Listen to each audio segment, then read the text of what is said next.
Hello viewers!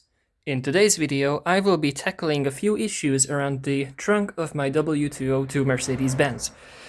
One of the issues is the old trunk weather seal, and even more specifically the metal lip it sits on. The W202's trunk lid seal lip is very susceptible to rust, and the course of action will be removing this plastic, moving as much of the carpets out of the way as possible, taking off the old strip,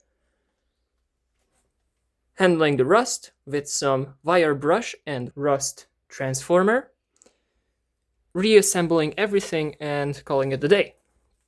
The other issue will be the trunk latch vacuum drum. Mine refuses to lock. It still opens, but locking only causes a bunch of hissing and the vacuum pump to run an excessive amount. So we will be replacing that too. It should be easy enough. The latch itself is held in by two bolts. Undoing them will free the latch. I should be able to take it off, take the vacuum drum out, replace it with the new one, and putting it all back together. Let's go. First, we will need to remove this plastic thing. Let's call it a load lip. I don't know what the actual name is. It's held in by two kinds of clips. One of them is this button style, and the other is this hidden style. You will have two on each side of your car around the rear lights. I should just take this around the rear lights, and you will have 1, 2, 3, 4, 5, 6, 7, 8 of these hidden styles. I'm gonna try and not break either of them. My course of action will probably be trying to use some kind of string to apply an even pulling force on the button styles. And for the hidden ones, I am positive that this is meant to be opened with some kind of flat screwdriver-esque thing. So yeah, we'll see how it goes. For the hidden clips, I have found this solution to be the best. This is the last hidden clip I know of that needs to be taken out. You take a small, so this is pretty small, flathead screwdriver, and gently pry them outwards. One side at a time, or if you have two identical flat screwdrivers, you can use both of them at the same time. You lift the head out gently in small increments because you don't want to break it until you can pull it out. Okay, most of them came out like this in my case, just the locking part, but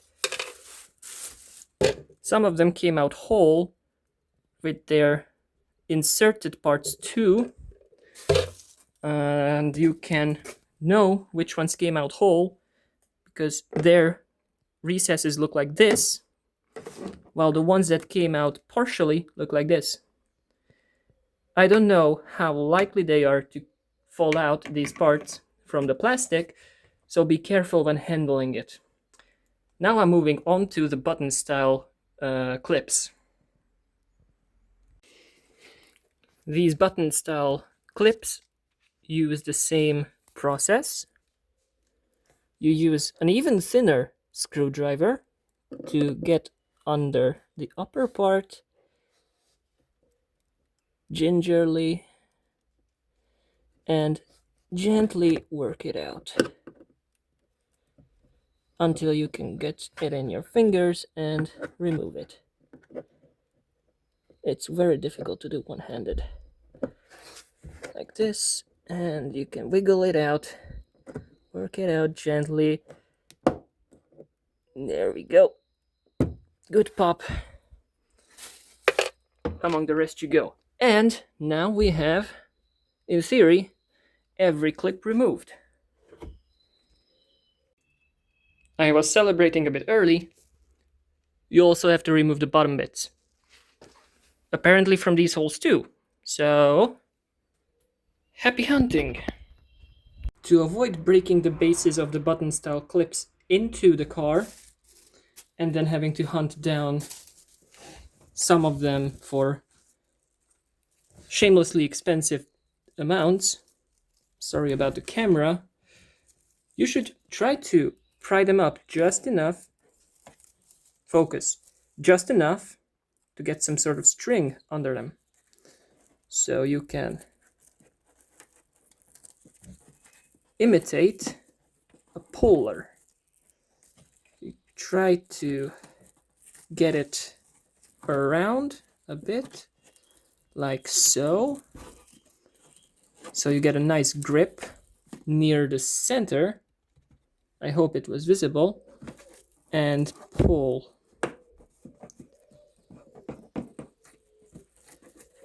Possibly with two hands.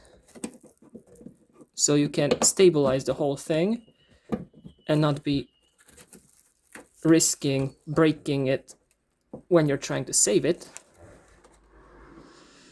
Yeah, I'm gonna switch to two hands, but you get the idea.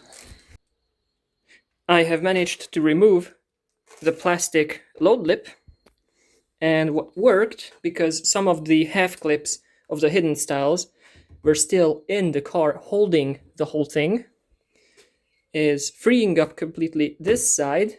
I could try to push it inside the trunk, and that freed it the rest of the way. Be very gentle, but also be very decisive. So it's a delicate dance. So now we have this whole area nice and accessible. Also, you get to clean out a little, since you usually don't get in here because of the load lip. As for the hidden clips, the halves that were still in the car, they will either fall into the trunk, into this little recess, or down on the ground. Be sure to count them before trying to reinstall anything, and especially before you try to vacuum the trunk. After counting and putting the clips in a sealed container, you can get around the satisfying process of removing the old weather strip. I want you to note something though. This is an original weather strip, and I don't know how visible it will be. Yeah, it has holes on the bottom side. This is the side nearest the latch, so this is the latch and the holes are roughly here. The new one also has these holes. Now, I don't know why they're there, but they're there, and the factory put every rubber seal like this on their cars. So when you put it back, note to do it like this. Upon removing the weather strip, we are greeted by the lip it sits on. On most W202s, it looks much worse. And despite mine being a 1993, so a first year unit, it's not too shabby, not too shabby. I mean, it doesn't look great, but most of this is actually the old, it was the old glue. It was the old glue. This isn't though, this is definitely rust. Either way, this seal was old, and I wanted it replaced, so I will get it replaced. This section has been repaired already. This was really bad. And even though I asked them to do the whole lip and replace the old seal, they didn't. So, here we are doing it. This upside here, this upper corner looks a bit bad, because that's rust. Anyways, first things first, you will want to clean this whole gutter nicely. First with some wet wipes. I'm gonna do some wet wipes. Then I'm going to use some newspaper and masking tape to mask out anything I don't want to be touched by cleaners, solvents, and the rust transformer. Then I'm going to use some gasoline, or preferably brake cleaner. I don't have any brake cleaner, but I have some gasoline to clean the lip and the area I'm about to work on, and then scavenge the entire thing for some rust. Make sure I treat every single bit of rust I find, and then coat the entire lip in a thin layer of rust transformer. It wouldn't be necessary because paint is intact, but, and this is the important part, I don't have glue for the new seal. And not really necessary, because here it wasn't held by any glue anymore for, I'd say, a decade. But I want it to be fixed, and since it was held on by a very thin amount of this glue, I'm pretty sure a thin amount of rust transforming paint will do the trick just as fine. See, this is why you clean whenever you get the chance to. This, what's on this and on that, and what's already in the trash, has been sitting in these corners. And as you can see, it already started to eat a bit through the metal. You clean it as much as you can with this general cleaner, because you don't want much gasoline on your paint, even though it's supposed to be able to take it. You clean it well, clean the inside, treat it, and it will be good for another few decades. It's very easy to keep your car maintained. Keep it clean.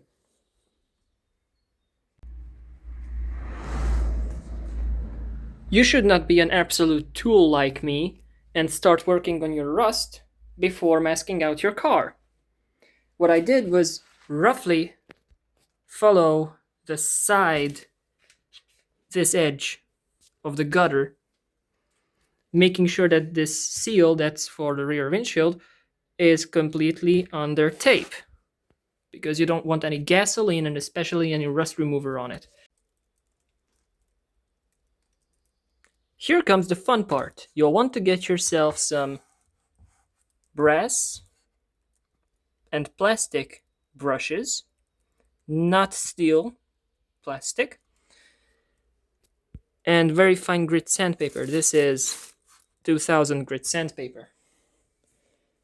Look around your lip. We know I have this issue here on the top left, and this issue here on the right side. You'll want to get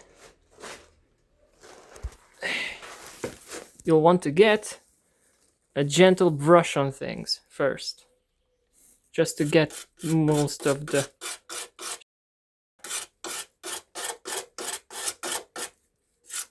you don't want to take off the paint if you can avoid it.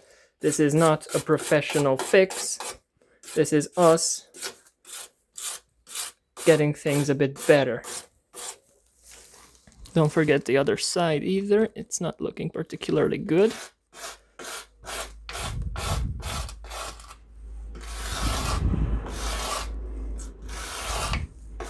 It's better to go slow and in increments than to go all out and accidentally damaging it more than you want to.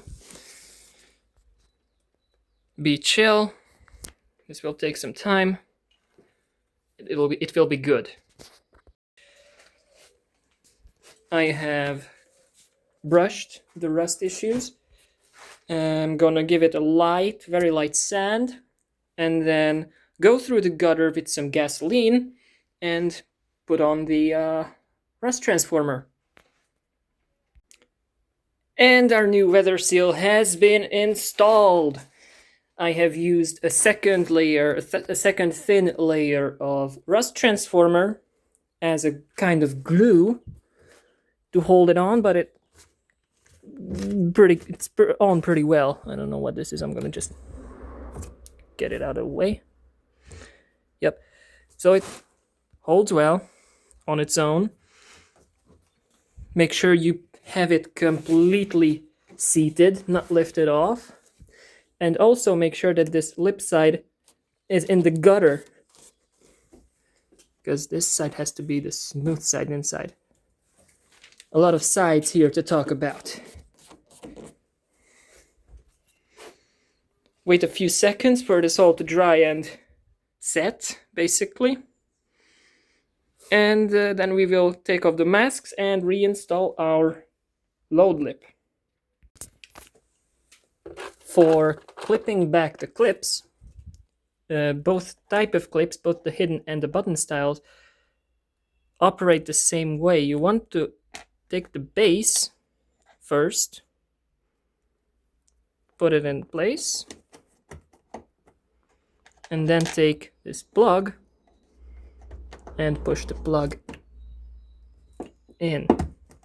And it's going to go nicely back in place. Both of them have the same system. You have to take out the base. You have to put the base in first, and then the plug. While you're in here having your load floor removed, you might want to check around for rust in places like this. That's not rust, that's just some chassis protector. So is that. This looks like something that's going to be rust eventually, but not too bad. I know the area under the spare tire is fine. The only bit that's not quite nice is here, around the battery, but I'm not gonna do it now because, one, this is a separate tray, and until it's actually visibly brown, I don't want to take out the battery because it's in a very bad position and it's very heavy. But you might also want to check out your rear fuses while you're here. You should have this too. So if something is not working on your car, it just might be here in the rear fuse box. Now that we're done with the trunk seal and the lip, it's nice and sturdy, it's in its place, we can move on to our second contestant, that latch, and the issue with the vacuum drum. So what you're gonna do first is removing these two bolts, which I am going to put a subtitle in for their size. On this schematic image, you can see the entire assembly, the latch and the locking assembly. I have noted the direction of pulling and the location of the two clips that you need to unclip as you are pulling the locking assembly off the latch. And once you have removed the locking assembly from the latch assembly, you will need to take the vacuum off. Now for that, you will need to locate your actuator. You will see the black bracket around the actuator, the bottom of which is open. You need to pry these arms a bit open, and from there you can start to pull upwards on the entire vacuum assembly and pull it off the locking assembly. Once you have it out, you can easily take the actuator out of this bracket. It just slides out. It was a really long fight, but I managed to get the locking assembly out. It kind of just slides out, but the clips are really tough. I mean, they should be. It is the trunk after all, and this is the actual latch. And the latch is held in by the screws. So it's held to the trunk. But the locking mechanism is only held to the latch via the clips. Now I'm going to try to figure out how to get the actual actuator out. I managed to free the vacuum assembly without breaking anything. I am extremely proud of myself. This is where it used to sit, and this is what we came in here for. This is the reason why we have been suffering for the past, well, almost an hour. Now I'm going to figure out how to take it off, and we're gonna install the nice new one. It was luckily very easy because it just slid out of this shackle stuff. I don't know what to call this. It's a bracket, I guess. It's a plastic bracket. Just slid out, and here we have the actuator and the linkage. And the linkage, focus,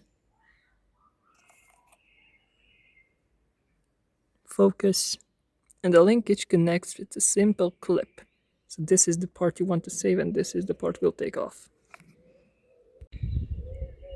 I have managed to free the linkage piece, but not without damaging the old actuator. Now, what I did was breaking the locking clip. If you want to keep your actuator, you don't do this. You figure it out how to do it right. I didn't because I don't care for this one. I have a brand new one, and I'm going to install it right now. And the new actuator has the linkage installed, and now I'm going to try my best to put the rest together on camera, but there's no promises.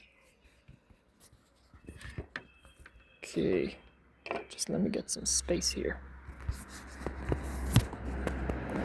Okay, so what you're gonna do is take your actuator. By the way, you can't install it badly because the clip can only attach one way. So what you're gonna want to do is get your actuator in its place, like so. Yeah, there's a groove in which it can sit.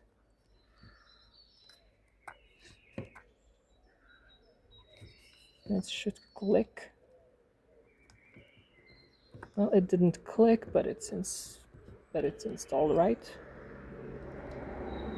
And this connector piece should be pointing towards this connector piece, right?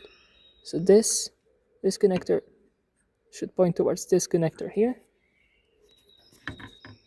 Let me adjust it a bit, like so.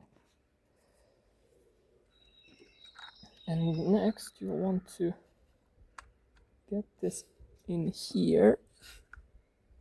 Right, so the linkage comes here, and it should attach to this. It should attach to this. I need both my hands, I'm sorry. There we go.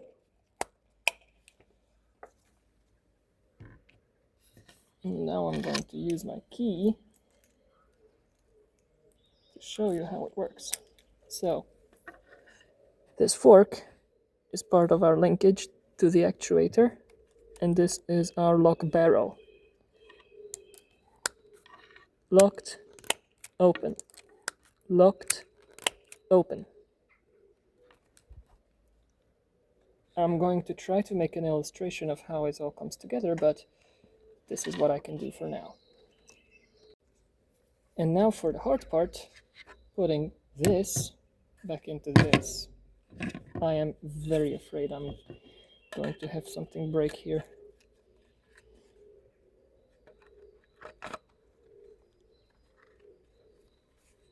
See, it just comes in like this. Just sits into place. Well, that wasn't that bad. It's in as it should be. Okay, let's get to reinstalling it. Okay, so we're back at the car now. Here's our new actuator installed in our latch assembly. And this yellow line, which you have pulled out with the help of a plier, which I'm going to make an illustration about, is your vacuum line, and this is your connector.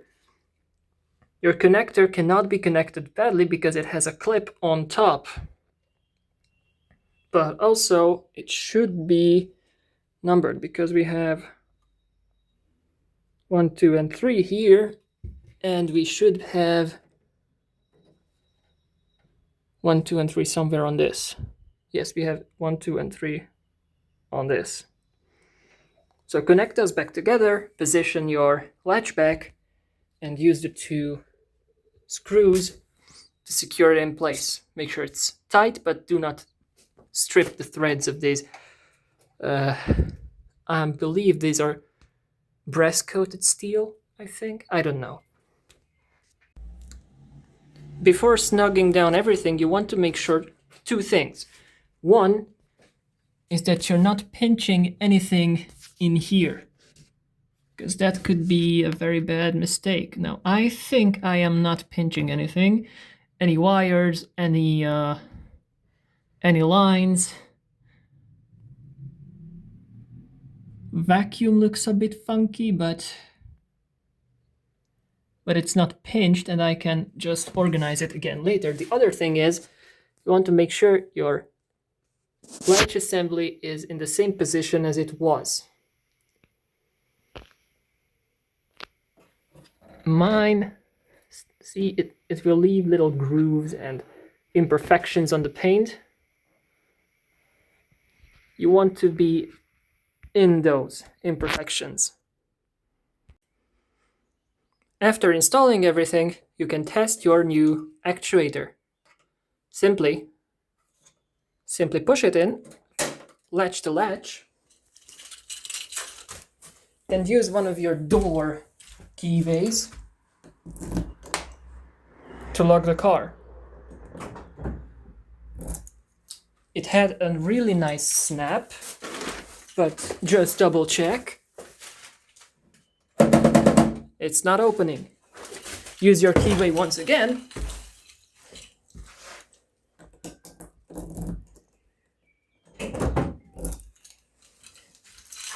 Clicked again really nicely. And now it works.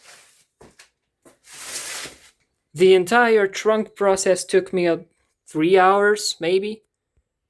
Absolutely worth it, because instead of hundreds of dollars or euros worth of, official repair, I've only had to pay for the parts and the tools I used, which I will use again anyways. So it's very much worth it.